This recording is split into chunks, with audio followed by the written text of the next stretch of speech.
আমরা আউশ করে যে ফুসকুনিটা করছিলাম, ওই ফুসকুনির মধ্যে বিশাল বড় এক গুই সাপ। তো এই গুইলটাই কি করে, এটা দৈনিক 4-5টা করে মাছ খায়।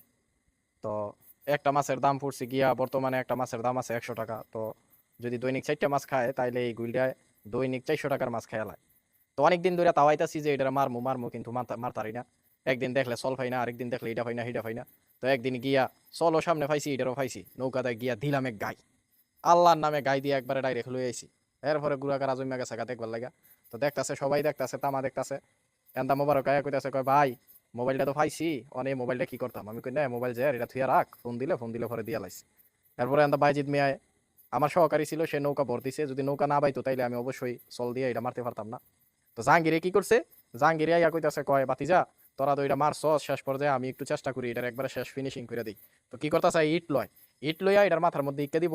এই যে মাথার মধ্যে দিছে, তো মাথার মধ্যে দিলি কি হইবো, এটা তো মাথা ফরে না, হ্যাঁ যেমন প্রতিবন্ধী হ্যাঁ ইকাটাও এমন প্রতিবন্ধী। যাক, এরপর তো একটা ইক্কা দিছে, একটা দিয়ে একটা মাইরে হইলিছে।